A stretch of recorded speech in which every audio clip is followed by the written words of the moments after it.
floor is yours. Thank you. Thank you.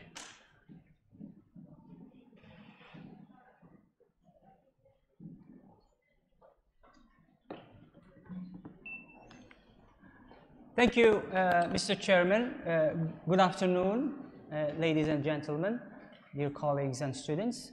Thank you for being here and attending my talk. As you can see, the title of my presentation is From Arabization to Englishization, the trendy Procrustean handling of higher education. I'll come back to the title by the end of the talk. Nobody more than Algerians knows the ruins and of abrupt changes and the lure also of change in Algeria. Professor Miliani tackled this aspect this morning with the LMD, and I'll add to it Arabization in higher education. The LMD, we all know what came out of it. And we have people who worked on the committees that were at the start of this project and this reform, and lately we received this cabinet, Ministry of Higher Education cabinet communique, which tells us that the LMD is over. As you can read, élaborer une étude globale. That's the president of Algeria who is instructing his ministers to start and think and work on a change, the change that Professor Miliani spoke about this morning. So after 20 years of hard labor, of hardships, of terrible headaches, we believe now it's a failure and we have to come back or to go to another system. Arabization, again, we have colleagues here who are very familiar with how things happened. I was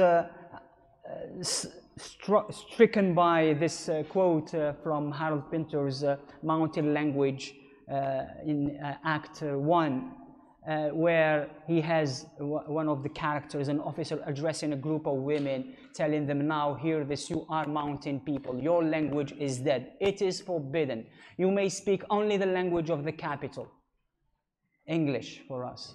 It is the law. It is dead. Your language no longer exists. We are accustomed to hear this in this country. Whenever we get used to a language, they tell us it's not the right one. It was French, and then it was not the right one, and then it's Arabic, and now it's not the right one. Now it's in English, and one day I'm sure it will be Chinese, given the course of events. And Arabization, for maybe young students who don't know the story, has gone through mainly three phases. In 1971, it was experimentation. It started in Algiers with the Faculty of Sciences, where we asked the faculty members to start and teach their subjects, physics and maths, in Arabic. And then in 1980, it was the generalization process, where everybody has to start teaching in Arabic. And the terrible thing happened, and it was terrible time, as it was hinted at this morning. 1991 penalization with the decree 9105, which says the following. It's in French: La langue arabe est une composante de la personnalité nationale. So what has happened with this composant of l'identité nationale, la personnalité nationale, now that we move to English? And because it is such, l'enseignement, l'éducation et la formation dans tous les secteurs, dans tous les cycles et dans toutes les spécialités sont dispensés en langue arabe. So because of the first principle, it has to happen this way. So now that it's not going to happen this way, what do we do with our identity and our personality? Have they changed their minds? Is our personality somewhere else? So they should tell us. And actually, the problem of Englishization reveals also an extreme situation where we have this kind of Algerian cognitive dissonance. That is, we have a language shift from English to Arabic, and at the same time, we are trying to revitalize Arabic. Since those who tell us you have to teach in Arabic tell us also, in 2021, that's 2 years ago, the Ministry of Labor, which ordonne aujourd'hui la généralisation de l'usage de la langue arabe. And the Ministry of Youth and Sport, again, the same decision, l'usage de la langue arabe dans le domaine de l'enseignement dispensé au niveau des centres de formation, so is mandatory. And you have also vocational training, the Ministry of Vocational Training, which also sets it as a law now, généraliser l'utilisation de l'arabe. So, at the same time, they tell us we have to switch to English. So we really don't know what's happening here. And I believe that this is an illustration of, it's the symptom of something very, very civilizational and cultural in the country. That is, to me, there is an Arabic utility erosion. That is, Arabic now, this language, is going to be transformed into a relic, patrimony, cultural patrimony, because it's useless. We study Arabic over 12 years of education, national education, then we come to university. It's useless, and we are not going to use it on the job market. So why study it? Why be good at it? Since they're telling us that English is the language of evolution, of development. And that is a mere case of language endangerment. And as David Crystal calls it, it's almost a linguicide or a language suicide. We're not the only ones worrying about this, because here, this is very recent, because the Dutch government, this is Dutch by default, Netherlands seeks curbs on English language university courses. Education bill to require 2/3 of content for standard bachelor's degree to be in Dutch, because there is too much English. So the Dutch are worrying about that. Not only the Dutch, this is just an example. And David Crystal actually spoke about it as early as 2003, saying that local languages are actually, to many speakers and maybe to some authorities, a sign of backwardness, a hindrance to making improvements in social standing. And this is, I'm afraid, what some people think of Arabic. And Paulo Freire, the late Paulo Freire, insisted on the fact that if you want a language to develop, it has to be used. Otherwise, it will happen to what happened to many local languages, including Berber. So the point is that Arabization, for which we devoted 50 years of our life, was not really Arabization, because we ended actually moving to translanguaging. In schools, in universities, we don't teach in Arabic, we teach in some language, or in a variety of languages. The teacher speaks one language, the students take notes in another language, use sometimes their own symbols. So it is translanguaging. Translanguaging is very common in many countries and universities all over the world. And you have here Dylan Williams writing on Times Higher Education online campus journal. And I'm highlighting Times Higher Education, which is behind English, which is behind this craze for English. They're still acknowledging a reality, which is translanguaging. So we had translanguaging. Why change? And I think this change is dangerous. I'm being now a bit ideological. I understand that some colleagues may see me like this. And this is from The Wizard of Oz, old cartoon in the 60s, an American cartoon in the 60s, which said this golden rule: if whoever has the gold makes the rules. And to me, today, the gold is language. Whoever owns the language makes the rules. And Pennycock, in many of his books, two mainly, specifically said that English is not an unencumbered medium, because we keep saying it's a lingua franca, it's a neutral language that everybody can use. No, this is not the case. All languages carry with them cultures, carry with them ideologies, carry with them values, carry with them scales of values, and English is no different from other languages. So if we take it, we have to be aware of this fact. And Joseph Nye, in 2005, Joseph Nye, who used to be a member of the Clinton government, writes and speaks about American soft power, which Pennycock also refers to as the worldliness of English, and says that for America to maintain its power, its control of the world, it goes through its marines, it goes through its army, it goes through its economy, but it goes also through its soft power, one of which is language. Governments can support the teaching of the English language and finance students' exchanges. In short, there are many strands to an effective long-term strategy for creating soft power resources. They say it, and we don't hear it. I like Tristan Tzara, the Hungarian writer, who says thought is made in the mouth, and Chomsky, who insists on the fact that language is not a means of communication, primarily. It is first and foremost a system of thought. So if we all, the whole world, we only speak English, so we only think in English, but when we think English, we think through those who made that language. So I believe that Americanization, Englishization is an Americanization of thought. It's a linguistic and ideological entrapment, and when directed to other languages is a linguistic pejoration, because we are actually making the other languages seem useless. And we can illustrate this through some of the terms, Allahu Akbar, terrorism, jihad, fatwa, which have completely changed meanings when used in the English language. African writer in Life and a Half, the late writer Sonny Laboutansi writes, but here the words no longer meant what they mean, only what those who uttered them wanted them to mean. And this is what they have made of jihad, of fatwa, which have their meanings according to their interests. And we have here recently, France police arrest a woman saying Islamic greetings, Salaam alaikum. And I guess you heard of that. And this is Ala Ghazi Rababah, who made a study of the most frequent word used in English in the United States, in journals, in media, in newspapers, social media.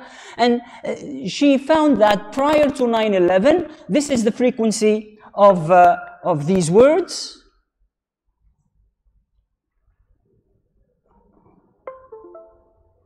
Frequency of some words like jihad, Islamist fatwa, terrorism and terrorists. You see that it's 300, 200. And then after 9/11, the rate really got higher, because now we tend to use these words much more often. Now, leaving English from an ideological point of view, let's go to reality, to practice. They say the rationale behind EMI, behind the shift to English, this is the rationale, according to the ministry. It is an excellence initiative. EMI will lead us to quality in research, in teaching, in learning. And when we get that quality, we will be highly ranked. So university rankings, this is our objective. So question one, does really quality lead to ranking? And does EMI really lead to quality? We're going to answer the first question, ranking and quality. Does quality lead to ranking? Through three questions. Is ranking related to quality? Ranking, whom is it good for, if we are highly ranked? And could there be quality without the ranking obsession? That is, we can make of our university good universities without really thinking of being highly ranked. Anemona Hartkolis published this paper quoting a professor at Columbia, New York. We're just talking about New York this morning, and we work with New York University, Columbia. And they say this is a professor, Michael Thaddeus, who specializes in algebraic geometry and who challenged the university's #2 ranking. And he says that the key supporting data was inaccurate, dubious, and highly misleading. So they're cheating about the data they're providing to these institutions to have higher rankings. Elizabeth Gadd, who is a researcher evaluation specialist, says the following: university rankings are neither true, fair, nor helpful. And they are the beneficiaries. Who benefits from these rankings? Actually, it's the university, it's the people who make these rankings, actually. The winners are the university rankings themselves. We know them the top three, QS, Time Higher Education, and Shanghai Academic Ranking. These are the three. Let's see what they gain from these rankings. University rankings, the institutions that are paying to be good. Universities are paying these people to give them higher ranks. So it's really cash for gold. You have the World 100 Reputation Network, which is part of the Times Higher Education ranking. The 10 first highly ranked universities pay an annual fee of $8,000. That means you pay for it. Sorry, pounds. Euros, sorry. So you pay for it. So you pay to be highly ranked. So is that related to quality? And could there be quality without the ranking obsession? Yes, because that obsession of ranking can lead to suicide. This is a case of a professor, Professor Stephen Grimm, who writes the following. Professor Stephen Grimm apparently gassed himself at home after confiding in fellow academics that university chiefs had treated him, excuse my French, like shit. And in a final email, he says, what these guys don't know is that they destroy lives. Well, they certainly destroyed mine because they have to reach higher positions, higher ranking, because this is what will bring what we'll see in a while. So the ranking obsession, can we get rid of it? Yes, because we have, for instance, the Coalition for Advancing Research Assessment. It is a coalition of universities. We can be part of this. There is no competition. There is no ranking. There is no first one, second one, and third one. You have also the More Than Our Rank initiative, which is also collaboration, cooperation between universities that don't seek. They just exchange good practices. Now, EMI, does it really lead to quality? Well, let's see what Algerian researchers say about it. Algerian researcher Khawla Talib Ibrahimi says the language factor can be determining, but not preponderant. Abdelghani Dureri, real imposter about Englishization and a crime against the nation. Rabah Sba, it reduces clumsily and more seriously the requirements of cognition to the lexical convenience of expression. And Salah Darraji says, it is a chainsaw massacre, a political decision based on no rational approach. So we're here with a linguistic shift, abrupt, almost complete as they want it, while other countries elsewhere, they haven't done it this way because people started in the 80s like Japan, Germany, Qatar, Egypt, Turkey and China in the early years of 2000. They still have their local, they teach in their local languages, and they have parallel English teaching programs. That is, you can have both, teach biology in English, biology in Arabic, and then it's fine. Effectiveness. Is it really effective? Does really, when you use English, does it make a change? Better researchers, better teachers, better students. But actually, many studies are just attitudinal. So far, we don't have real studies that show us that this is effective. When you use English, you have better universities. And here, many researchers did not find any statistical significant correlation between language proficiency and success on other academic courses. And you have another study. Its empirical research is still underdeveloped. Empirical research is underdeveloped everywhere, not only in Algeria. This is even in Japan, in Germany, in China, who started as early as the years 2000. The studies, empirical studies that can really measure whether English is effective in terms of making your universities better. There are no data telling this. It's merely actually we are hypothesizing. So we are engaging our universities in a process which is costly at all levels, based on hypotheses. English-wise, there is a study, Roger 2012, showed that over 4 years of EMI, students actually progressed by half a point over 4 years compared to others who have English as a subject. They study in their local language, they have English. When you compare, the gain is half a point according to IELTS scores. So there is There are no proof, no evidence for benefits. Yet, there is one benefit, actually. What is the benefit? It is enticing international students. Universities move into English. They're not doing it because they believe that English is better for research and teaching in terms of quality, but just because they are selling programs.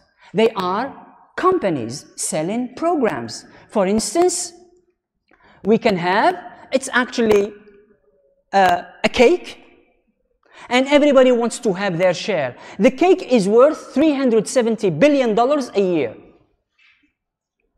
For 6.3 in 2020 international students. So these people, millions of students, bring $370 billion a year. Who is going to take it? The leading, of course, country is the United States. But others want their share, like the Chinese.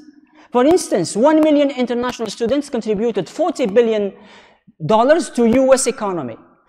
41.9 million pounds to UK economy, and Campus France, the organism that actually supervises this international student project, says that 5 billion euros have been brought to French economy.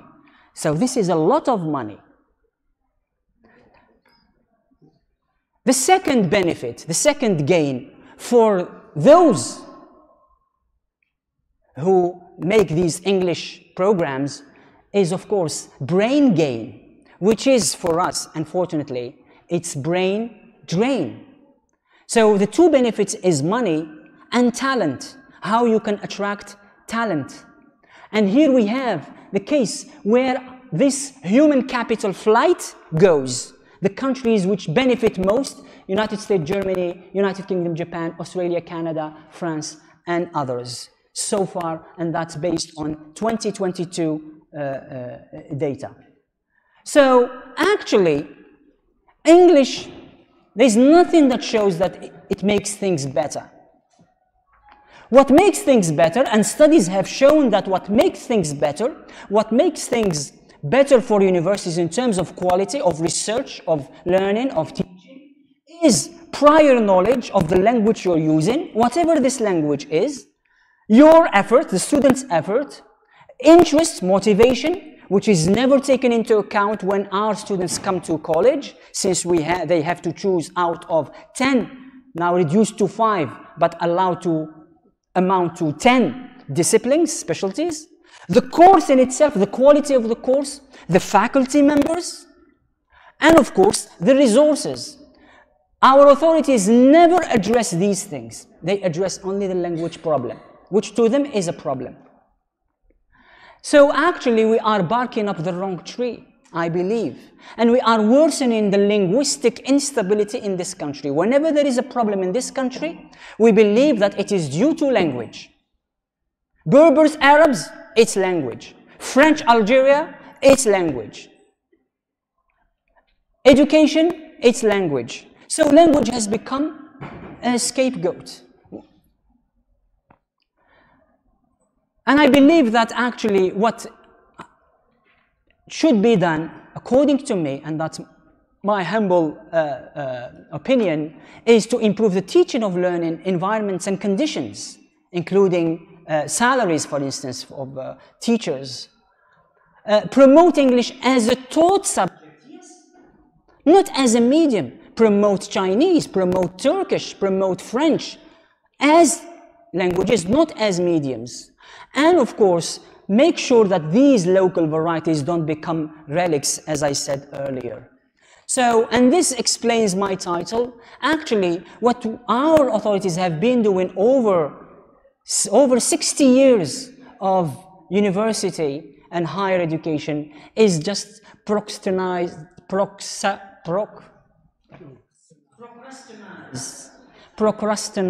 our university. Maybe you are familiar with Procrustean, who was a Greek bandit who invited people to his house and had them sleep on his bed. When they are too tall or too short, he stretches them, and that leads them to death. And this is our university, and Procrustean is the authorities. When they are too tall, he cuts off the limbs. And this is again our university and the authorities holding the sword. Thank you very much.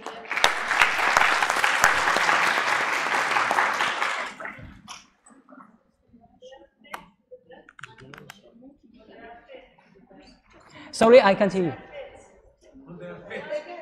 They never fit, because the decisions they make never actually fit. We were discussing this at lunch. We never assess before, while, and after. This is what you've been saying this morning. That's what I said. It's all grist to my mill. Because what you've been saying, something I heard about it, we had a conference in June, a workshop in June with colleagues organized by Dr. Kisi, present here, and colleagues who came and who teach EMI, and came with data and told us. We had a colleague, Dr. Mujahid, who said that I started with 20 colleagues and I ended with 1 or 2. That's terrible. We have a colleague this morning who was sitting here who also told us many interesting things about how things are going and why these things are happening this way. It's because we never assess the 3 phases of assessment that are extremely important to say whether something is working or not. You are part of it. Professor Maliani is part of it. Have they called you before even taking the decision and say, okay, all right, this is what we're thinking about. Can you take 6 months, go around the country and see if you can come up with ideas, views, whether we could do this or not, and how we could do it. And then, based on your report, this is what all governments do. And we see sometimes on television, the experts come in and handing the report to the president or to the minister or whatever, saying that, well, and then they say, of course, we're going to take this into, we're going to read it. It's 500 pages, 200 pages. Read the report and then take decisions. And this is bound to be, to some extent, effective, successful. But when you do nothing, it's just a political decision they take in some office there, it's bound to fail because it's not us. The bed cannot fit us because they have made a bed for themselves, not a bed for us. Thank you very much for the. Thank you very much, Prof. Abdelghani, for the very informative speech. In fact, every part of your speech might be a project of a conference itself. So you talked about. Thank you very much. It's indeed informative and beneficial. So Prof talked about the language as an identity. Of course. I agree with you that Algeria, also Libya, also Iran, because I visited that, they are consistent or let's say conservative because they keep the language, so they keep their identity. Also, he talked about the language as business, English as business. You are right. We can imagine the number of the students that they are conducting IELTS or TOEFL exams and the money gained by such exams. Talk about the problem. Where there's a problem, there's language, because we don't, even ourselves, we don't understand language. We talk something and we don't understand it. We can interpret what's said according to our mood, according to our whether we like or we don't like. Talk about Chomsky as a system of thought, also the Saussure, Lang and Piaget, egocentric thought, and Vygotsky, inner speech. In fact, language shift, interlanguage, or transactional language.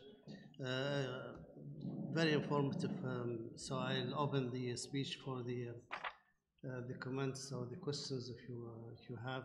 Dr. Fatiha, do you want to say something? Yes. Yes.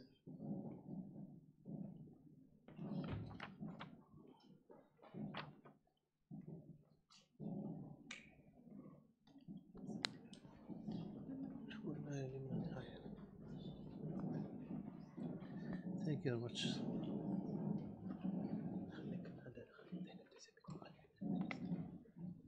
Thank you so much. Am I audible? Yeah. Thank you so much, sir, for your insightful. I do have a question somehow, though. that when you talked about English being a language where it is, again, the same thing that you talked about and being a stigma and so on. My question related to this is, for example, when we talked about the ranking of universities and how English is not really relatable to that, it is something else and all of that. But there still remains a question regarding, for example, when we talk about publications. Now, the high-ranked journals are mostly in English.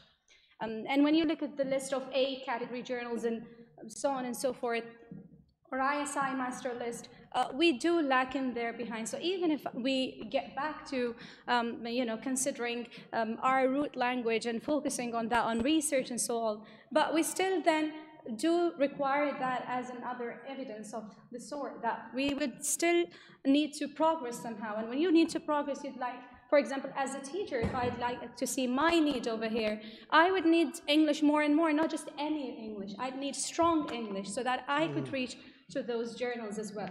So how would you cater to the fact that even if we exclude of the fact that, English is not as the main need of the subject, education can still progress, how would we look into the matter of research and publications and so on? Thank you.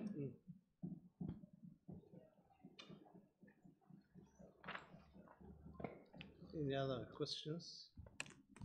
Yes, please.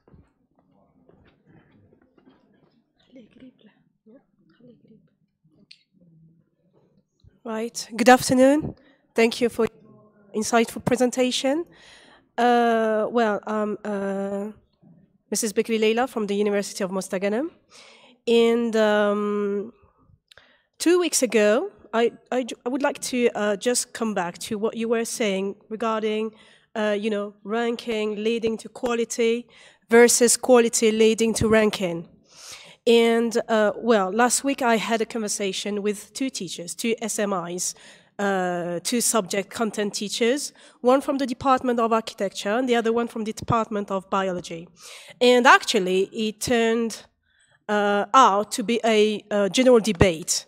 Why? Because, I started promoting the importance of English and explaining that it's essential to publish in English and so on and so forth.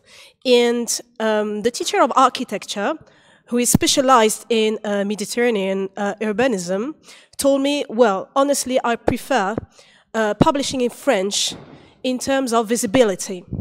On the other hand, his colleague, so the teacher of biology, said exactly the contrary.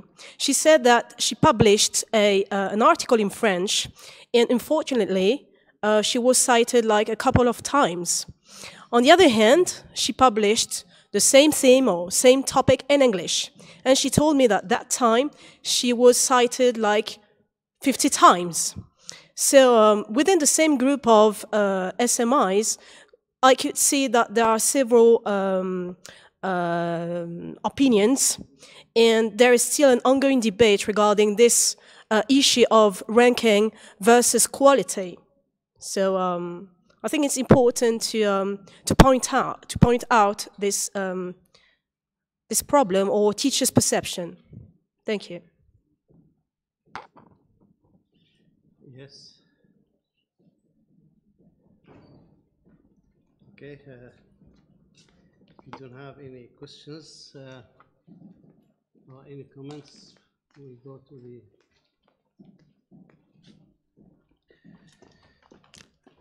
the presenter to answer these questions. Thank you, Madam, because actually both questions.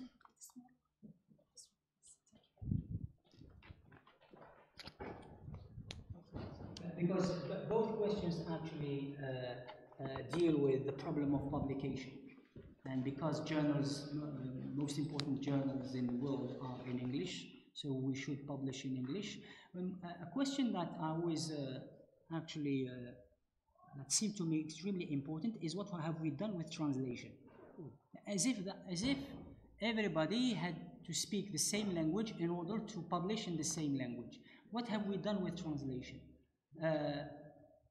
Civilizations were founded and developed thanks to translation. Islamic civilization developed thanks to translation. And then European civilization that came afterwards was based also on translation. What do we do with translation in, for instance, in Algeria? It is probably the least appreciated and considered department in this country, and we don't know what to do with it. We sometimes make it a department, then we make it an institute, then we start with offering just master degrees, and then we think of BA degrees. So we don't know exactly what to do with translation. And I think that this is a very important field that could solve problems of people who don't speak. You can write. What is required actually is money. Publication is in English doesn't rely on the importance of English. It relies on the money that is given, the funds that are offered to these journals whose actually authorities publish in English. It's a problem of money. I think we're just missing the point. I think it's not a problem of language, it's a problem of money. If you devote money to your journal, we have journals in Algerian universities. What value, what importance does the ministry give to these journals? Even their ranking, if you publish in an international journal, what they call international, what makes, for instance, a journal published in France more international than a journal, an Algerian journal? What is the criterion for making something international or national? Everything, for instance, this conference is international. You know why? Because we have colleagues who are not Algerians. If we were only Algerians, it would be named national.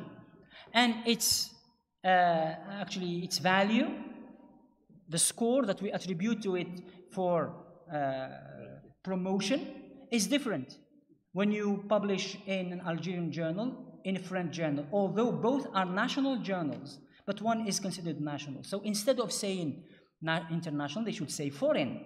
And why should foreign be better than Algerian? So this is the question.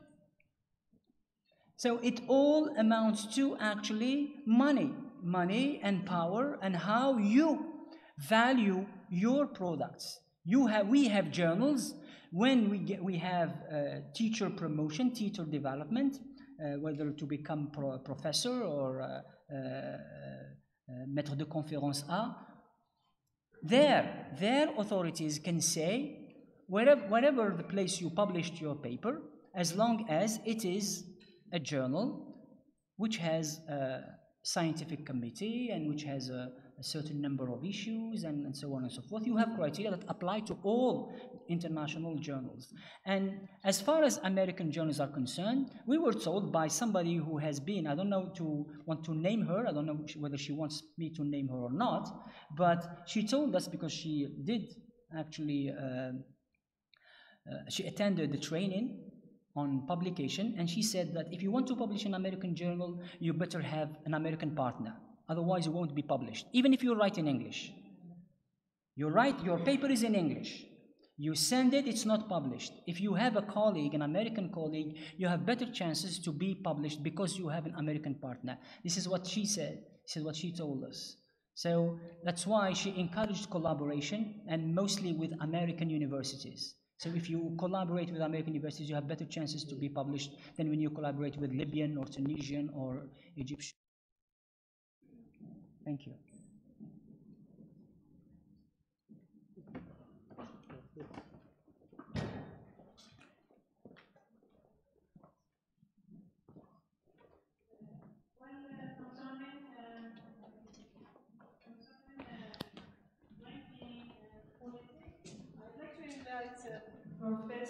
Thank you. Professor Aurag, he's here among us, and the first one with whom we worked on a workshop on ranking quality.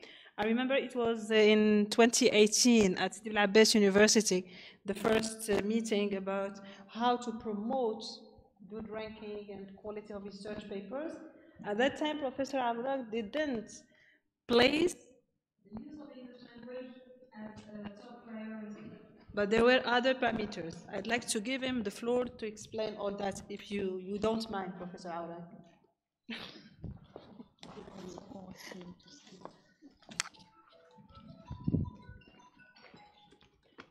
Sir, please, can you put it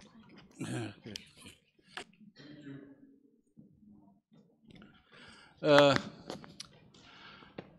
By the way, yes, of course, you have to publish in English, since most of the reviews are in English. 99% of the reviews in the world are in English, specifically on science and technologies. I don't know what's the matter with literature and social science, but in science and technologies, publishing in English is important. So you have to distinguish between quantity and quality. It doesn't mean that you publish in English, you are publishing good results. This is important. So ranking is not based only on quantity, but it's also based on quality. The quality is based on the number of citations. And you have to differentiate between auto-citations and citations, because most of people here in Algeria, they cite themselves. And this is not so right in order to promote the ranking of our universities. So I will give you only an example, because ranking is not a reference for telling us that our country is a developed country.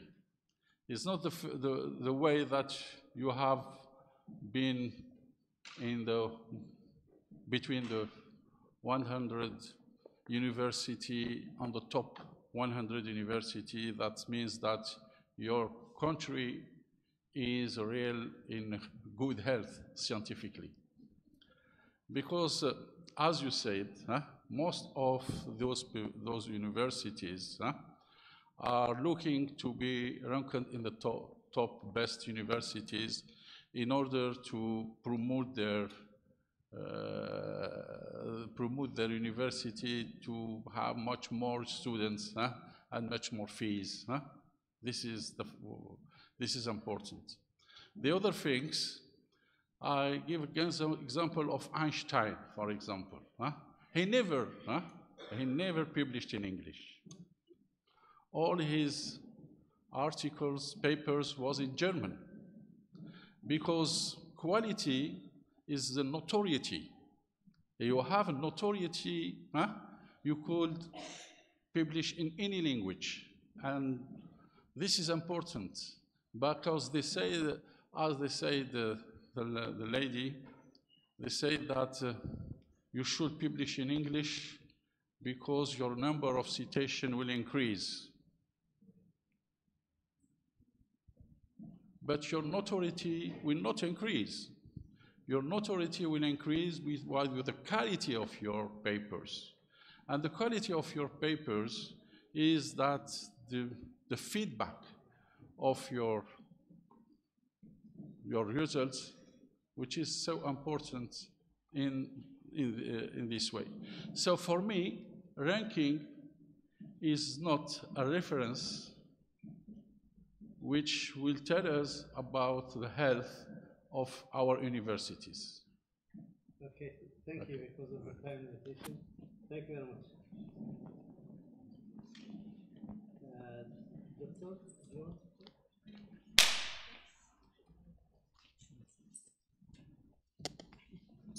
Thank you. I just want to correct the fact that when you say you need to publish, to get your paper published in journals, you have to work with someone who is in America. That's not true.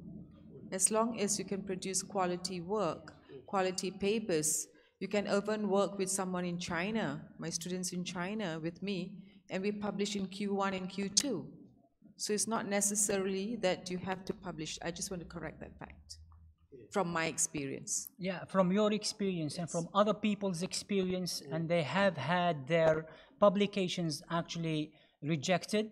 and once they had American partners there, the same publication, they had it, actually the same paper had it published in the same, by the same publisher, by the same journal. Well, then that's being So biased. it's a matter of experience, and I guess we'll probably need, and when I said that was told to me by a colleague who has gone through this training. So I reckon the fact that it's not a study or studies, I'm not basing my view on studies, but this is an experience just like yours. But I don't think editors would look at that if it's a very objective publisher. That would not be the criteria for accepting a paper. Yeah, that's my views anyway. Thank you. Different views. That's okay. It's kind of discussion. So for me, I see that it gives the value for the papers, the writer, not the language. Yeah. So as Dr. mentioned, Einstein wrote in German, Sarah wrote in Arabic, Vygotsky wrote in Russian, Vygotsky wrote in Russian, Piaget in French. So English, without Chaucer in the 14th century and Shakespeare in the 16th century, will have no value. What gives value is the authors. Yeah. The other thing is because, like I was just telling her, like for me, if I want to cite literature, I can only cite someone who's in English because I can't cite any other journals in other languages in an English journal in my paper. So obviously I would look for papers that are published in English. So that sort of limits, probably that's why when she said citation is lower when you publish in French journals, language journals, and Arabic journals, why the citations are lower. It could be because, like people like me, I'm not able to cite your work because I don't know the language.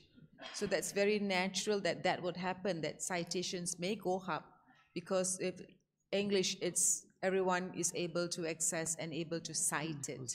Yeah, but that's part of that actually vicious circle. Right. That's the process.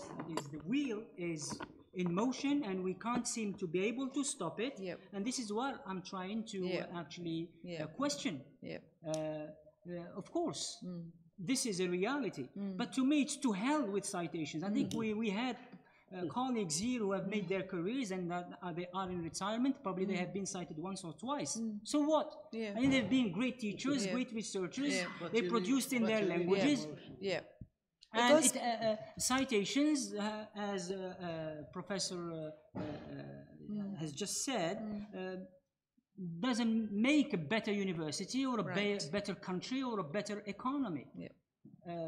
And sometimes we even cite people we know nothing about. Yes. It happens that sometimes they are even master students. Yes. Of course, sometimes you have brilliant master students who can say very interesting things. But when you find a paper published in any journal and you say, I don't know, Wuhan in China from Shanghai University, we don't know who this who is, and we don't know the quality of, but because he said something that actually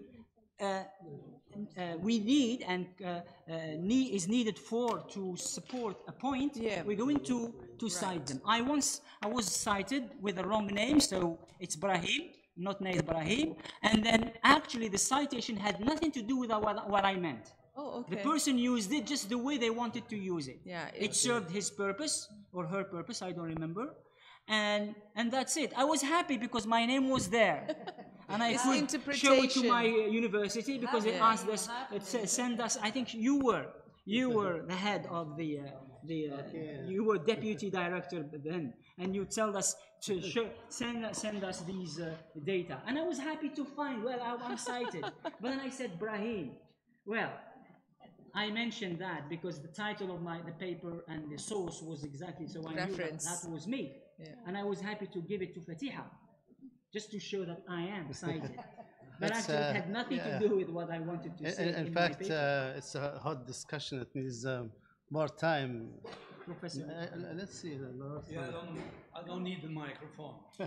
I entirely agree with you. You may say that because it is in English, it is valued instead of being in Arabic, etc. And say that it's a matter of objectivity and subjectivity. Let me give you a little anecdote. I had a paper published in Insaniat, le CRASC, which is of course le Centre de recherche en anthropologie sociale et culturelle. The same paper was the magazine in France asked the CRASC to publish it, and they published it. La CUN is the National Commission to become professor.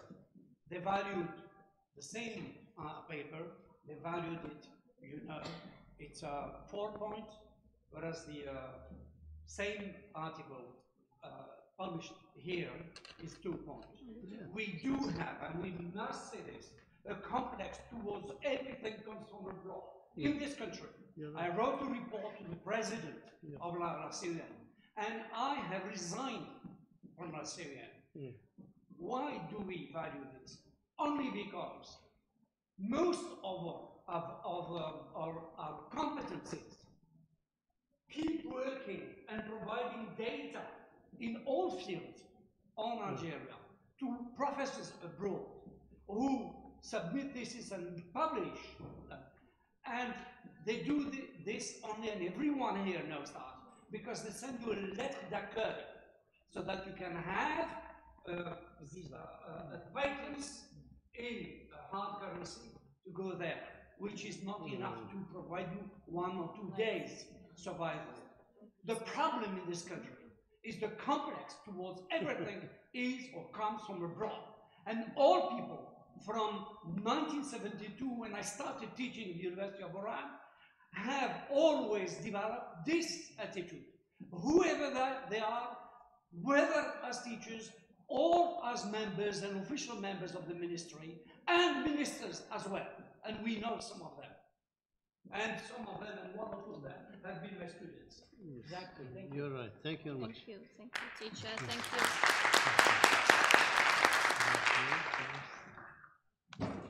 Yeah. So the last point will be said, and we finish the Nait Brahim, Professor Nait Brahim, for this.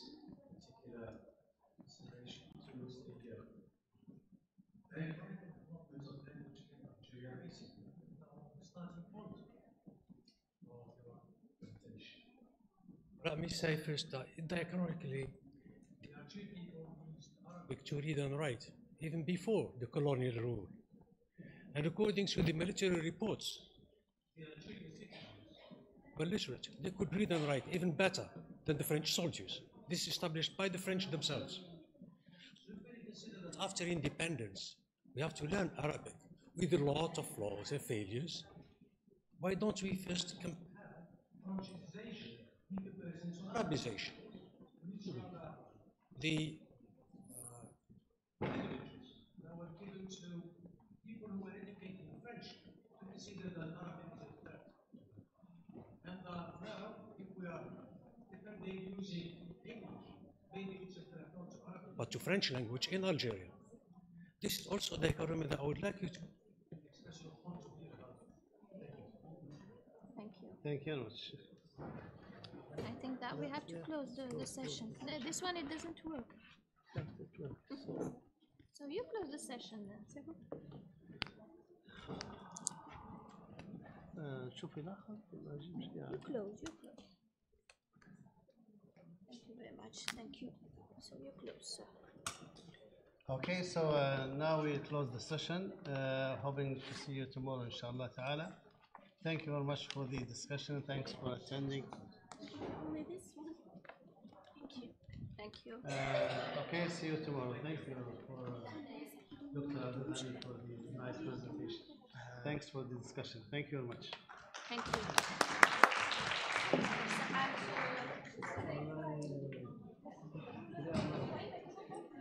كده أنا